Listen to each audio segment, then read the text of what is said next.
में पैदा हुआ है यीशु हमारा। आओ चले हम सिजदा करने, उस बालक ने हमको पुकारा, उस बालक ने हमको पुकारा। बैतलहम के गौशाले में पैदा हुआ है यीशु हमारा।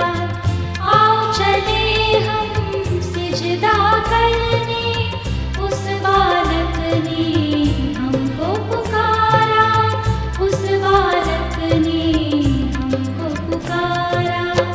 बैतलहम के गौशाले में पैदा हुआ है यीशु हमारा।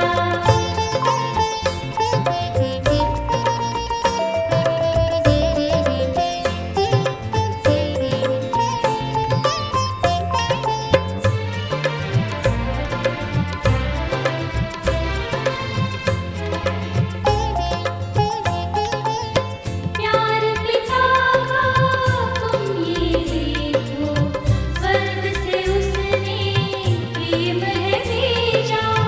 प्यार पिता का तुम ये देखो, स्वर्ग से उसने प्रेम है भेजा। आगे बचाए जाए सभी हम, आगे बचाए जाए सभी हम, शांति और मुक्ति जीवन पाए, शांति और मुक्ति जीवन पाए। बैतलहम के गौशाले में पैदा हुआ है यीशु हमारा। आओ चले हम सिजदा करने, उस बालक ने हमको पुकारा, उस बालक ने हमको पुकारा। बैतलहम के गौशाले में पैदा हुआ है यीशु हमारा।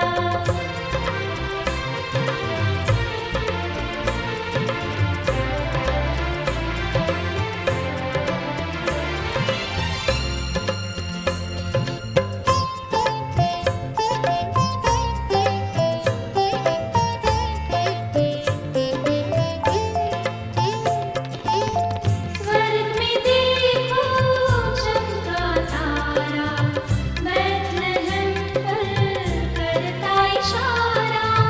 स्वर्ग में देखो चमका तारा, बैतलहम पर करता इशारा। सिजदा करने आए मजूसी, सिजदा करने आए मजूसी। सोना मुरलो पान चढ़ाए, सोना मुरलो पान चढ़ाए। बैतलहम के गौशाले में पैदा हुआ है यीशु हमारा।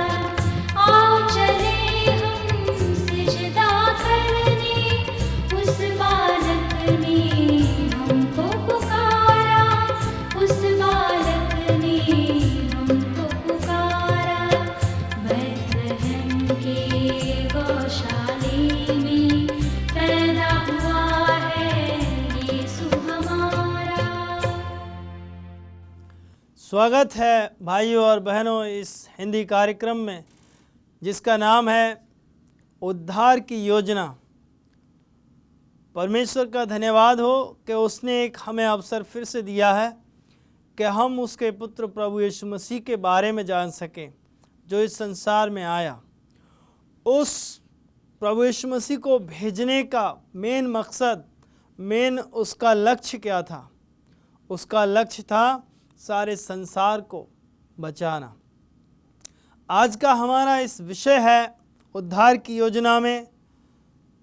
आज का जो हमारा विषय ये है कि क्यों मनुष्य ने पाप किया, क्यों परमेश्वर ने उसको पाप करने के लिए छोड़ दिया। मेरे प्रियो, पवित्र शास्त्र बाइबल ये बताती है कि परमेश्वर ने इंसान को स्वतंत्र इच्छा में बनाया।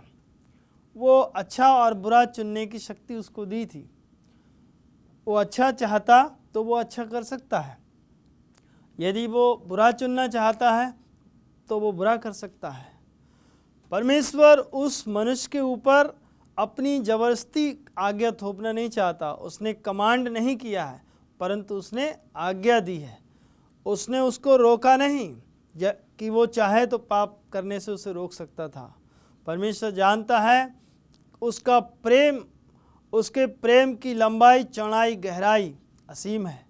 यदि हम उसको अगर हम परमेश्वर को उसके वचन के अंदर जानने की कोशिश करें तो वो हमें जानने के लिए परमेश्वर के वचन में लिखा है किस प्रकार से उसने सृष्टि को रचा।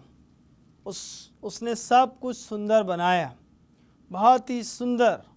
और उस सब अच्छे बाग में, अच्छी सी प्रकृति में, अच्छी सृष्टि में पाप कैसे आया, किस प्रकार से पाप ने प्रवेश किया।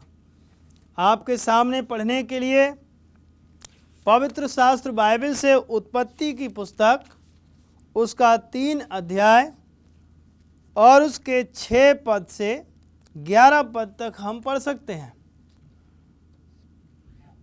अतः जब स्त्री ने देखा कि उस वृक्ष का फल खाने के लिए अच्छा और देखने में मनभाऊ और बुद्धि देने के लिए चाहने योग्य भी है, तब उसने उसमें से तोड़कर खाया और अपने पति को भी दिया और उसने भी खाया।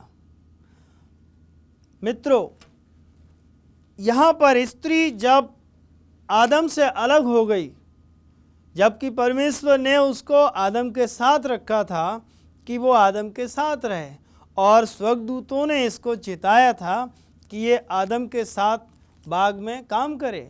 परंतु जब ये पुरुष से अलग हो गई, आदम से अलग हो गई, और शैतान को इसके पास आने का मौका मिला। शैतान तो इस प्रकार का मौका पहले से ही खोज रहा था, किसी तरह से मैं जाकर के इन मनुष्यों को, परमेश्वर के प्रति ये जो वफादार हैं, इनकी आज्ञाकारिता को मैं किसी तरह से भंग करूं।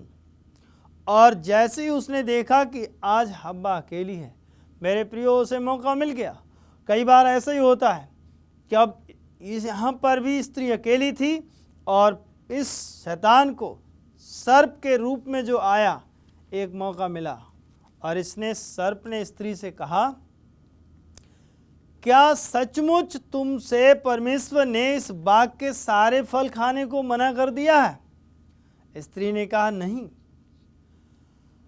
शैतान जानता था कि परमेश्वर ने इनसे सारे फल खाने के लिए मना नहीं किया है, परंतु उसने सवाल इस प्रकार से किया ताकि मनुष्य का सारा ध्यान उस भले बुरे के ज्ञान के वृक्ष के पेड़ की ओर चला जाए। और स्त्री ने कहा, नहीं, परन हमें परमेश्वर ने इस भले बुरे के ज्ञान के वृक्ष के फल को खाने के लिए मना किया है, और कहा है यदि तुम इसके फल को खाओगे तो अवश्य मर जाओगे। मेरे प्रियो, परमेश्वर ने क्यों मनुष्य को यहाँ छोड़ दिया कि ये पाप करे? आज ये सवाल बहुत से लोग करते हैं। प्रियो, परमेश्वर ने मनुष्य को यहाँ छोड़ा नहीं था। परमेश्वर ने मनुष्य के ऊपर ऐसी कोई भी जबरदस्ती नहीं थोपी। परमेश्वर चाहता तो मनुष्य को ऐसी सृष्टि कर सकता था कि वो परमेश्वर की व्यवस्था का उल्लंघन कर ही नहीं सकता था, लेकिन ऐसी व्यवस्था परमेश्वर के सरकार में नहीं चलती है।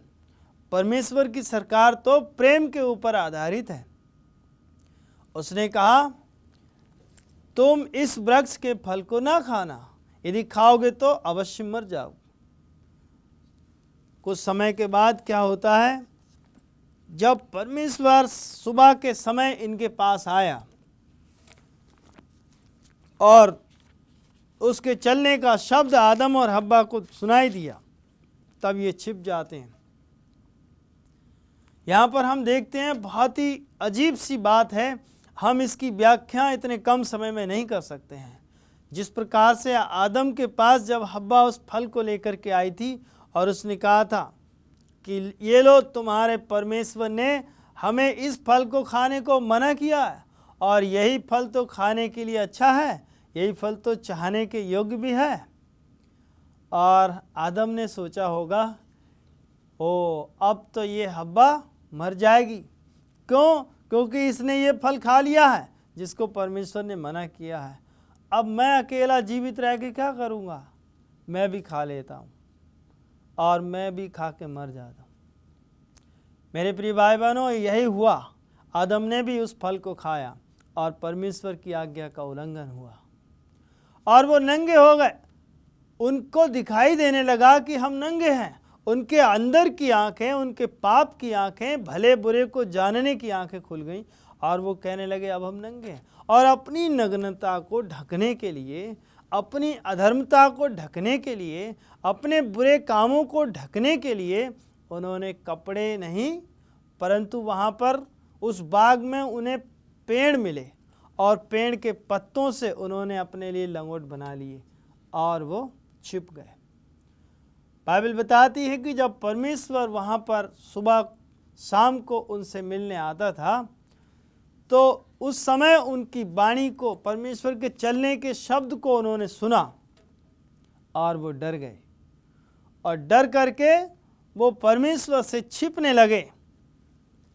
जब वो छिपने लगे तो परमेश्वर ने आदम को आवाज़ दी और कहा, ऐ आदम तू कहाँ है? आदम ने कहा, हे प्रभु, वाटिका में तेरी आवाज़ को सुनकर मैं डर गया क्योंकि मैं नंगा था। परमेश्वर ने उससे पूछा कि किसने तुझको बताया कि तू नंगा है? क्या तूने वही फल खाया जिसको मैंने मना किया था? उत्पत्ति की पुस्तक उसका 3 अध्याय और उसके 10 पद से हम पढ़ेंगे। 10, 11, 12 और 13 पद तक। उसने कहा, मैं तेरा शब्द सुनकर डर गया क्योंकि मैं नंगा था। उसने कहा, किसने तुझे बताया कि तू नंगा है? जिस वृक्ष का फल खाने को मैंने तुझे मना किया था, क्या तूने उसका फल खाया? आदम ने कहा, जिस स्त्री को तूने मेरे संग रहने के लिए दिया है उसी ने उस वृक्ष का फल मुझे दिया और मैंने खाया। और तब यहोवा ने स्त्री से कहा, तूने ये क्या किया है? स्त्री ने कहा, सर्प ने मुझे बहका दिया। मेरे भाई बहनों, यहाँ पर हम देखते हैं कि जब आदम से परमेश्वर ने पूछा कि तूने ये क्या किया, तूने ये फल क्यों खाया, तो आदम ने अपनी गलती को स्वीकार नहीं किया क्योंकि वो कैरेक्टर जो शैतान का था आदम के अंदर आ गया और वो झूठ बोलने लगा। और तुरंत ही आदम बोला कि ये फल मुझे किसने खिलाया? मुझे स्त्री ने खिलाया। ये फल मैंने खुद नहीं खाया है, परंतु ये फल उस स्त्री ने खिलाया है जो तूने मेरे साथ रहने के लिए दी थी। आदम ने अपना पाप, अपना दोष हब्बा के ऊपर जो है लगा दिया। और फिर परमेश्वर ने हब्बा से पूछा, तूने ये क्या किया है?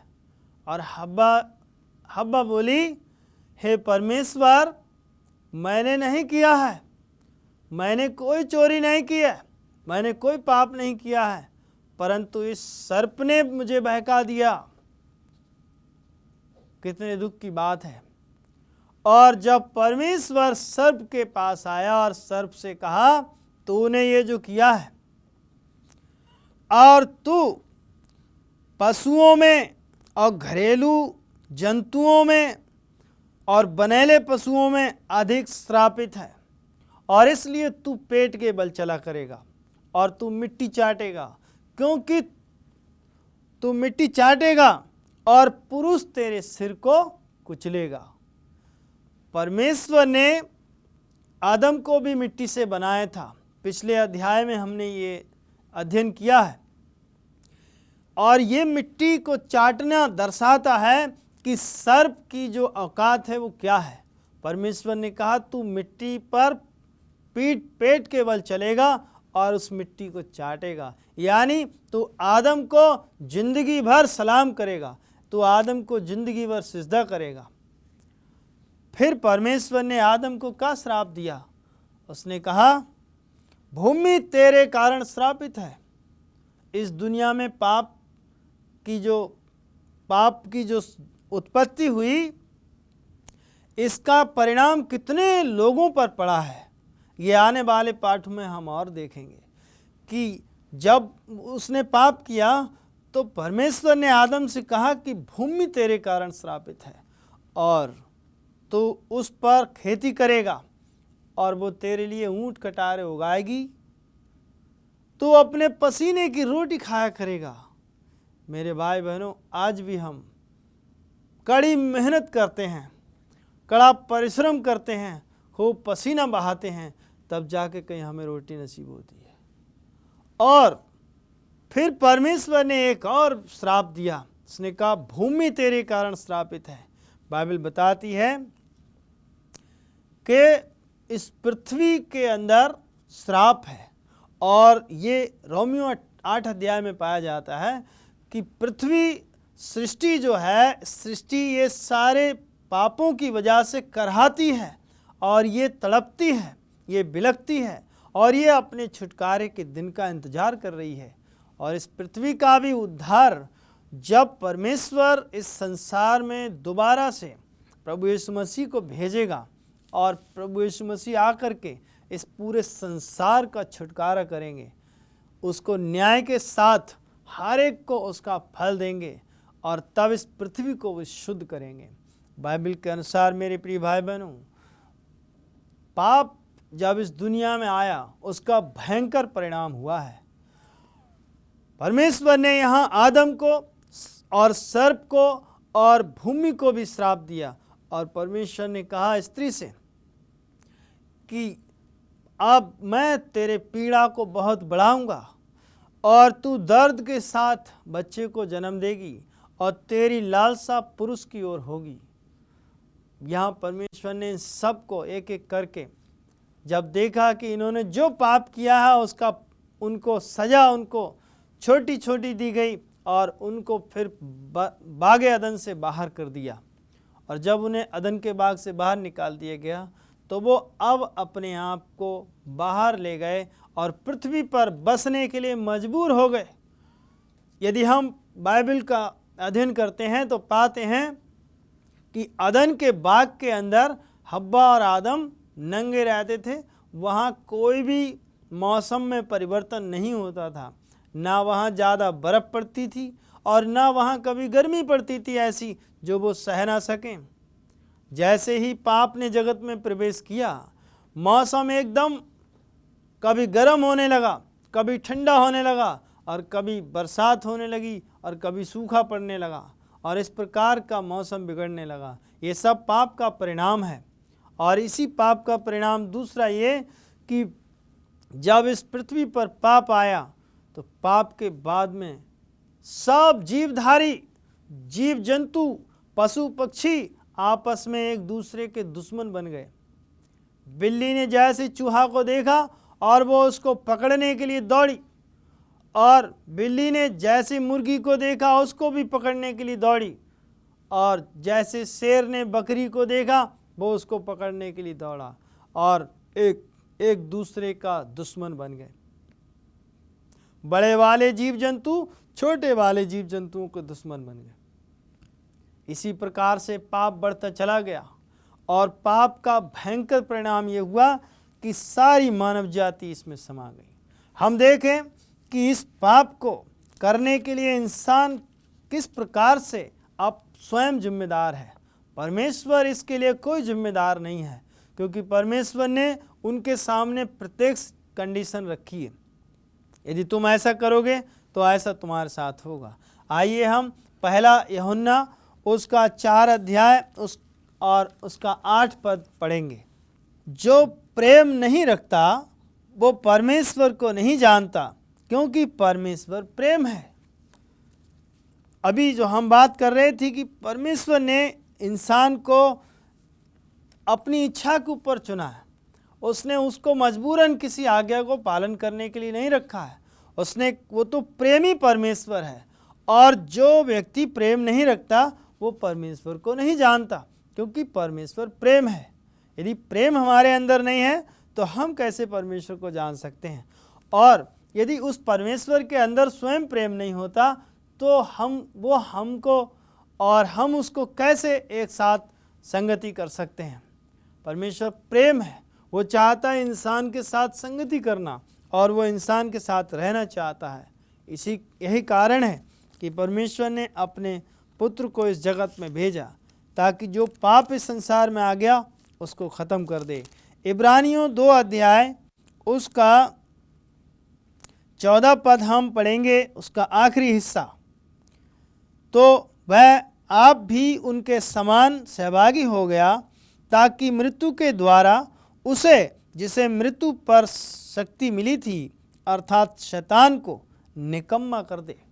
प्रभु यीशु मसीह का इस संसार में आना, मनुष्य के रूप में आना और मनुष्य के रूप में हो जाना इस बात के लिए गवाह है कि उसके मृत्यु के द्वारा शैतान को उसने निकम्मा किया।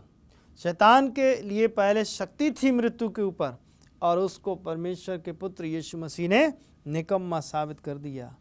आज जो पावर है यीशु मसीह के पास है, जीवन की और मृत्यु की पावर प्रभु यीशु मसीह के पास है। उसने शैतान को हरा दिया और आज शैतान हारा हुआ है। यदि हम पवित्र शास्त्र बाइबल में और आगे पढ़ें इसके बारे में, 1 यूहन्ना 3 अध्याय उसका 8 पद को, जो कोई पाप करता है वो शैतान की ओर से है, क्योंकि शैतान आरंभ ही से पाप करता आया है। परमेश्वर का पुत्र इसलिए प्रकट हुआ कि शैतान के कामों का नाश करे। प्रिय भाई बहनों, जो कोई भी पाप करता है वो शैतान की ओर से है, क्योंकि शैतान शुरू से पाप करता चला आया है। आज इस संसार में आप चारों तरफ देख सकते हैं, हर प्रकार से लोग परमेश्वर की आज्ञा का उल्लंघन कर रहे हैं, हर प्रकार से लोग पाप कर रहे हैं। आप जानते हैं पवित्र शास्त्र बाइबल में लिखा है कि जो कोई पाप करता है वो शैतान की ओर से है, क्योंकि शैतान का काम है पाप करना। परमेश्वर चाहता है कि मनुष्य पाप ना करे। पाप का परिणाम भयंकर हुआ है, पाप के द्वारा मृत्यु आई। हम दूसरा एक और पद पढ़ेंगे, जो लोग पाप पर पाप करते रहते हैं, जो कभी भी नहीं सुधरते, उनके विषय में। और जब यीशु मसीह एक बार गए, यहूदियों के सामने बातचीत कर रहे थे और वहाँ पर बहुत से लोग वचन को सुन रहे थे, परंतु लोग उसके वचन को ग्रहण नहीं कर पा रहे थे। उसके बारे में हम यूहन्ना 8 अध्याय उसके 44 पद को पढ़ेंगे। प्रभु यीशु ने उनसे जब कहा कि जब उन्होंने वचन को ग्रहण नहीं किया था, इसलिए हम पढ़ते हैं, तुम तो अपने पिता शैतान से हो, क्योंकि शैतान से हो और अपने पिता की लालसाओं को पूरा करना चाहते हो। वह तो आरंभ से हत्यारा है और सत्य पर स्थिर न रहा, क्योंकि सत्य उसमें है ही नहीं। जब वो झूठ बोलता तो अपने स्वभाव ही से झूठ बोलता है, क्योंकि वह झूठा है वरन झूठ का पिता है। परमेश्वर का वचन कहता है कि शैतान सत्य पर स्थिर न रहा। शैतान चाहता तो सत्य पर स्थिर रह सकता था, परंतु वो झूठा है। और जितने लोग उसकी बात मानते हैं, जितने लोग जिस प्रकार से हव्वा ने उसकी बात मानी, उसी प्रकार से वे लोग भी उसकी संतान बन जाते हैं। जब जो परमेश्वर की आज्ञा नहीं मानते, शैतान की आज्ञा मानते हैं। मेरे प्रियो, इस समय आखिरी बात जो हम यहाँ जानना चाहते हैं वो ये, अगर आप अध्ययन के लिए पढ़ना चाहें तो इफिसियों 6 अध्याय उसके 10 और 11 पद में पढ़ें, तो वहाँ पर आप पाएंगे कि प्रभु यीशु मसीह का सेवक पौलुस यहाँ पर कहता है कि परमेश्वर के सारे हथियार बांध लो। हम पढ़ेंगे इफिसियों 6 अध्याय उसका 13 पद से, इसलिए परमेश्वर के सारे हथियार बांध लो कि तुम बुरे दिन में सामना कर सको और सब कुछ पूरा करके स्थिर रह सको।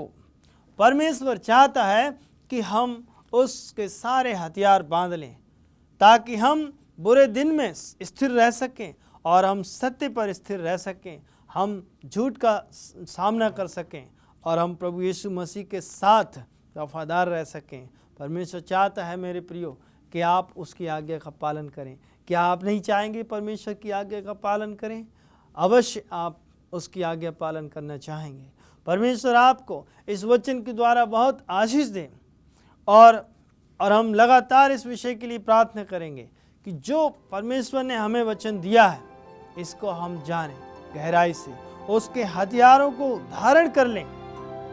जिस प्रकार से एक योद्धा, एक सैनिक जब वो लड़ाई पर जाता है तो वो खाली हाथ नहीं जाता है, वो अपने हथियारों से लैस होकर के जाता है।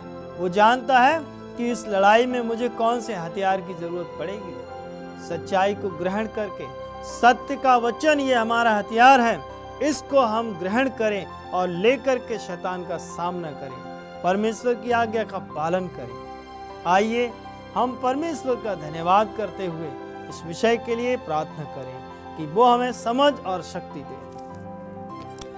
सर्वशक्तिमान पिता परमेश्वर, प्रभु यीशु मसीह के पवित्र नाम से हम आपके पास आते हैं। नम्रता और दीनता के साथ ये प्रार्थना करते हैं, हमारे इन सभी श्रोताओं को, हर एक परिवार को प्रभु बड़ी आशीष दीजिए, इनके बच्चों को आशीष दीजिए और इनमें से यदि कोई शैतान के द्वारा सताया गया है तो यीशु मसीह के पवित्र सामर्थी नाम से वो शैतान उनको छोड़कर दूर जाने पाए, और यदि उसने इनको बांध रखा है अनाज्ञाकारिता में तो वो इनके जीवन से दूर हो, ताकि ये परमेश्वर पिता की आज्ञाओं को मान सके। ये प्रार्थना हम प्रभु यीशु मसीह के नाम से मांगते हैं, आमीन।